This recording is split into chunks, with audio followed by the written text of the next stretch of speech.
الانتهاكات والكان بيرتكب به الاغتصابات والكان بيرتكب به القتل والكان بيرتكب به الإبادة الجماعية.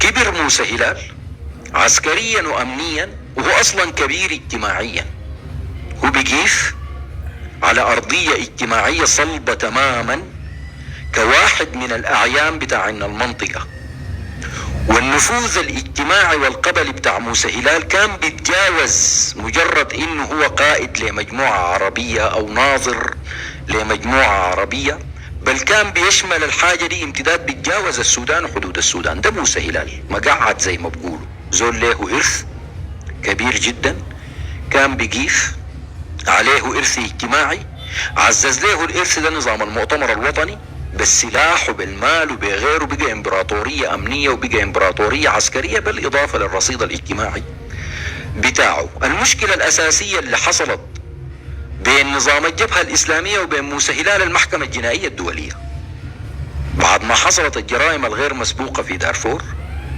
وظهر موضوع المحكمة الجنائية الدولية، ومرقت المطالبات باعتقال البشير واحمد هارون وعلي كوشيب وعبد الرحيم محمد حسين والبقية. في الوقت داك مرق كلام انه موسى هلال داير يغنج بالبشير، وانه موسى هلال قبل بانه يكون شاهد ملك في المحكمة الجنائية الدولية مقابل انه يفك رقبته. ده سبب المشكلة الاساسية بين موسى هلال والكيزان.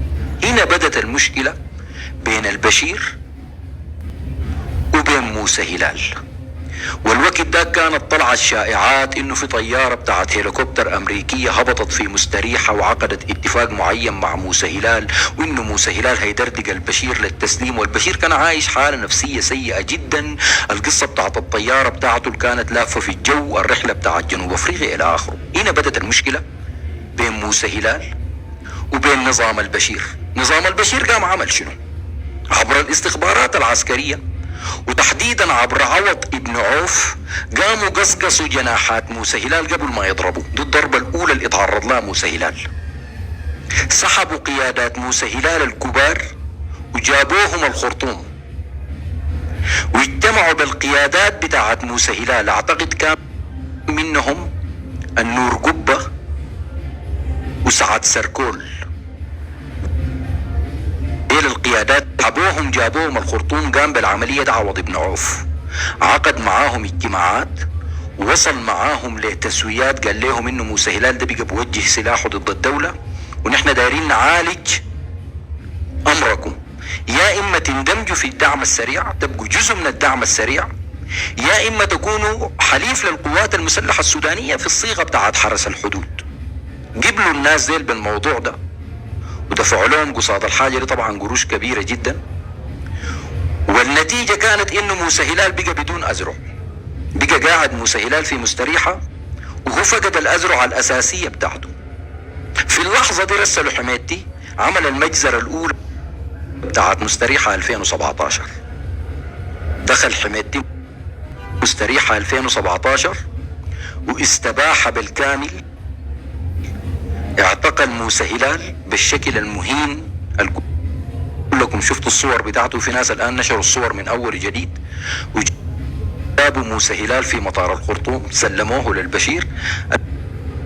البشير دخلوا المعتقل. دي الضربة الأولى اللي اتعرض لها موسى هلال، الضربة اللي اتعرض لها في المعقل بتاعه. الضرب انه في الوقت داك حميدتي بيتكلم هسه ده ذاته بالضبط كده. قتل ولده في ربنا يرحمه رب العالمين في العملية دي، وما اتقبض موسى هلال براو. كانوا معاه قيادات كبيرة جدا. فقد القوة الضاربة الأساسية بتاعته، ما عدا قوة يتيمة اتسللت لليبيا، مشت السماء ذات البروج، لحقت حركات دارفور. شفتوا الفيديو بتاع مناوي لما قال نحن ما تعاصرنا نمشي وين؟ نمشي السماء ذات البروج. يلا الوقت داك حركات دارفور دي كلها مشت، الا اعتقد عبد الواحد لانه محصن جغرافيا في المنطقة بتاعت جبل مرة. الحركات بتاعت ناس مناوي وناس جبريل ديل كلهم اتسللوا ودخلوا لليبيا، بقوا قاعدين في ليبيا واشتغلوا ارتزاق هناك في ليبيا. مع المجموعة دي في مجموعة كبيرة موالية لموسى هلال اتسللت برضه ودخلت وين؟ دخلت لليبيا. بقى موسى هلال الزعيم الأهلي اللي بيتمتع لسه بالقاعدة الاجتماعية الكبيرة جدا، لكن فقد أي نفوذ سياسي أو عسكري تماما. دي الضربة الأولى، فقد أي نفوذ عسكري أو نفوذ سياسي، لكن حافظ على نفوذ الأهلي وحافظ على مكانته في دارفور. عدينا الأمور دي لغاية ما سقط نظام البشير. لما سقط نظام البشير مرقوا كل الناس من المعتقلات إلا موسى هلال. إلا موسى هلال حميدتي قال موسى هلال ما يمرق، مرقوا كل الناس من المعتقلات. والوقت داك بتذكر احنا اشتغلنا قدرتنا في الموضوع ده، انه موسى هلال لازم يطلع من المعتقل، فكنا على تواصل معاهم انه شيخ موسى لازم يطلع زيه زي كل المعتقلين السياسيين. والحصل في النهاية انه تم اطلاق سراح موسى هلال، وقيل بعد ذاك انه دخل موسى هلال في تسوية مع الدعم السريع. قاد التسوية دي من جانب الدعم السريع عبد الرحيم دقلو، قعدوا مع بعض عشان يصلوا لتسوية معينة. قيل وقتها انه موسى هلال طلب 6 مليون دولار، وانه الدعم السريع قال بيدفع 1 مليون دولار، وبعد ذاك وصلوا ل1.5 مليون دولار او ل2 مليون دولار، ما بتذكر الاخبار اللي كان حصلت. المهم حصلت تسوية للحاجة اللي حصلت في مستريحة 2017. مرق موسى هلال من المعتقل وبدون الأذرع العسكرية بتاعته، وهو بدون أي نفوذ بخلاف النفوذ الأهلي اللي بيتمتع به، وحاول إنه يرمم الحركة بتاعته تاني من أول جديد. حاول إنه يرمم الحركة بتاعته من أول جديد. في الوقت داك بدأ تاني يجند موسى هلال مجموعات جديدة، بالإضافة للمجموعة الضاربة الأساسية بتاعته الموجودة وين؟ الموجودة في ليبيا. واستمر الحال ده بالطريقة دي لغاية ما قامت الحرب. لغاية ما قامت الحرب. لما قامت الحرب الحالية دي اتعرض موسى هلال للضربة الثانية. الضربة الثانية اتمثلت في شنو؟ انه المجموعة اللي كانت معاه، لا سيما المجموعة الضاربة العسكرية اللي كانت في ليبيا، رجعت انضمت للدعم السريع. أول ما قامت الحرب مقاتلين محسوبين على موسى هلال مشوا ينحازوا للدعم السريع، وسياسيين من القيادات بتاعت موسى هلال مجلس الصحوة الثوري، ناس اسمه مدخيتر ولا مدخيتر ما عارف، ومجموعة تانية كبيرة، ديل كلهم ينحازوا للدعم السريع. دي الضربة الثانية اللي تعرض لها موسى هلال بعد الضربة دي. مع الضربة دي حصلت ضربة مزدوجة من الدولة السودانية نفسها. شوف الغباء، ركز معاي، شوف الغباء. الضربة الأولى اللي تعرض لها 2017، الضربة الثانية بعد ما قامت الحرب، الناس الموالين له والانحاز للدعم السريع. مع الضربة دي طوالي حصل شنو؟ الخطاب الما مسؤول بتاع الدولة، الخطاب العنصري الغبي بتاع ياسر العطا، كان هو ضربة ثانية لموسى هلال. لما تطلع تتكلم عن عرب شتات، لما تطلع تتكلم عن أولاد الضيف، ولما تطلع تتكلم عن المصطلحات العنصرية اللي انت ضربت موسى هلال بيدك قبل ما يضرب اي زول. ما دي الحاضنة الاجتماعية بتاعت موسى هلال، صح ولا ما صح؟ دي الحاضنة الاجتماعية بتاعت موسى هلال. الخطاب الغبي بتاع البلابسة والخطاب الغبي بتاع الدولة في مقدمتهم ياسر وعطا، دي كانت الضربة المزدوجة الثانية لموسى هلال.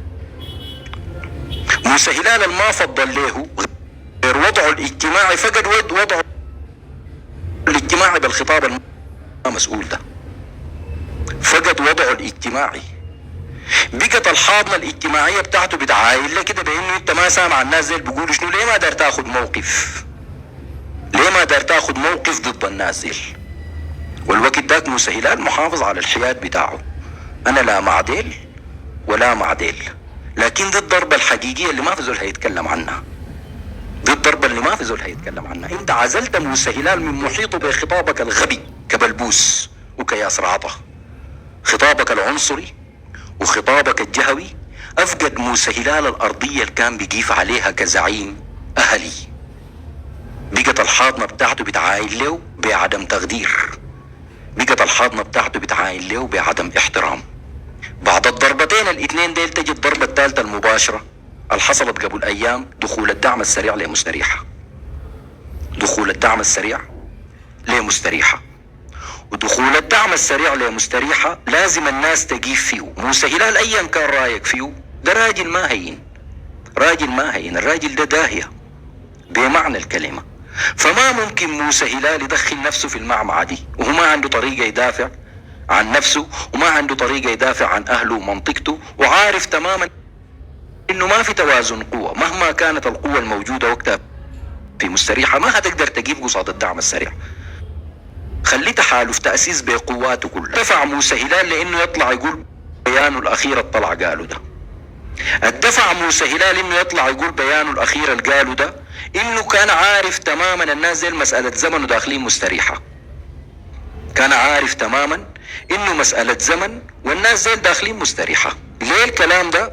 لانه مرتبط بتفاصيل تانية، والوقت ده ما في زول كان جايب لها خبر حاصلة في دارفور. في مقدمة التفاصيل